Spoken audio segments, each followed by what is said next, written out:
Pernah nggak sih kamu tenggelam dalam pikiranmu sendiri? Sebuah pertanyaan kecil berubah jadi 1000 kemungkinan buruk. Kalimat orang lain kamu putar terus di kepala, sampai kamu yakin mereka sebenarnya membencimu. Kamu duduk diam, tapi di dalam kepalamu ada kekacauan yang gak bisa kamu jelaskan. Orang lain cuma lihat kamu diam, tapi kamu sedang berperang. Apa itu overthinking? Dan kenapa itu terjadi? Overthinking bukan sekadar kebanyakan mikir. Ini adalah siklus pikiran berulang yang bikin kamu kelelahan tanpa menghasilkan solusi. Misalnya, kamu ngirim chat, tapi nggak dibales selama 10 menit. Otakmu langsung bikin 17 kemungkinan. Dia marah ya? Aku salah ngomong ya? Dia benci aku? Atau dia kecelakaan? Padahal dia mungkin cuma mandi. Overthinking muncul dari kecemasan, ketidakpastian, trauma, dan sayangnya, otak kita lebih suka berspekulasi daripada diam di tengah ketidakpastian. Kita punya kebutuhan biologis buat merasa aman. Dan salah satu cara otak memberi rasa aman palsu adalah dengan mencoba memprediksi segala kemungkinan buruk, supaya kalau kejadian, kamu udah siap. Masalahnya, 98% dari pikiran itu nggak pernah kejadian. Apa yang membuat kita rentan overthinking? 1. Pengalaman masa lalu. Kalau kamu pernah disalahkan terus-menerus, kamu jadi belajar untuk mengantisipasi kesalahan. Jadi mikir berlebihan. 2. Lingkungan yang gak aman secara emosional. Kalau kamu tumbuh di tempat yang minim validasi, kamu belajar untuk terus mencari kepastian sendiri. Dan pikiranmu jadi satu-satunya tempat mencari jawaban. 3. Perfeksionisme dan rasa takut gagal.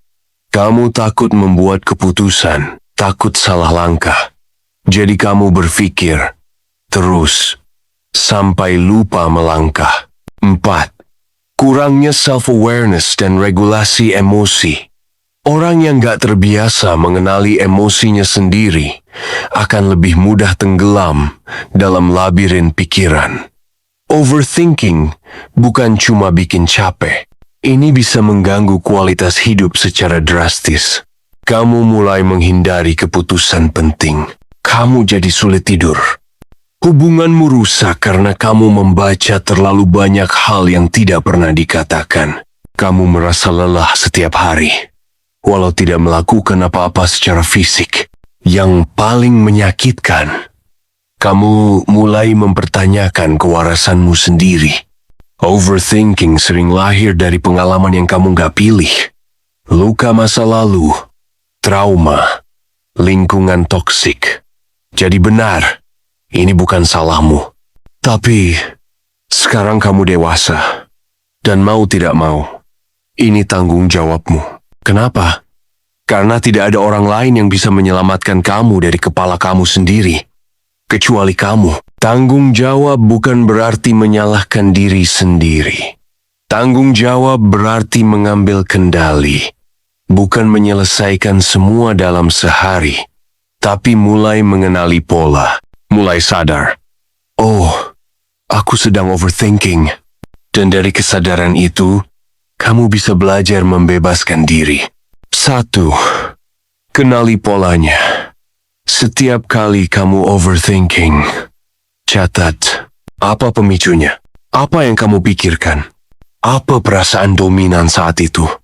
Kesadaran ini penting untuk menciptakan jarak antara kamu dan pikiranmu. 2. Pisahkan antara pikiran dan fakta. Tanya dirimu, apakah ini fakta? Atau cuma ketakutan? Kebanyakan overthinking lahir dari asumsi, bukan kenyataan. 3. Latihan. Naming and reframing. Contoh, aku takut dia marah. Ganti jadi, aku punya pikiran bahwa dia marah, tapi aku nggak punya bukti. Latihan ini membantu otakmu tidak langsung percaya dengan pikiran pertama. 4. Berlatih Mindfulness. Overthinking sering menarik kita ke masa lalu atau masa depan. Mindfulness mengembalikan kita ke saat ini. Bisa lewat napas atau dengan fokus pada tubuh.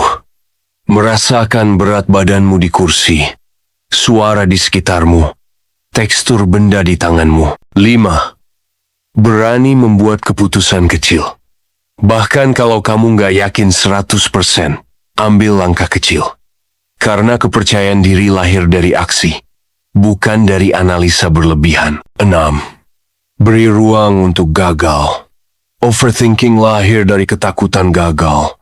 Tapi hidup tidak pernah bisa 100% aman. Gagal itu bagian dari hidup. Dan kamu tidak harus sempurna untuk dicintai. Kalau kamu sedang overthinking hari ini, dengarkan baik-baik. Kamu bukan gila. Kamu bukan drama. Kamu bukan lemah. Kamu cuma manusia yang sedang belajar berdamai dengan pikirannya sendiri. Dan perjalanan ini panjang. Kadang kamu mundur, kadang kamu stuck. Tapi kamu terus hidup, terus berjalan, terus tumbuh, bahkan saat kamu tidak menyadarinya. Hari ini, ambil napas, bukan untuk menyelesaikan semuanya, tapi untuk kembali ke dirimu. Karena kamu layak tenang. Kamu layak merasa aman di dalam dirimu sendiri. Dan kamu pasti bisa sampai ke sana. Pelan-pelan. Satu pikiran, satu langkah, satu hari, dalam satu waktu.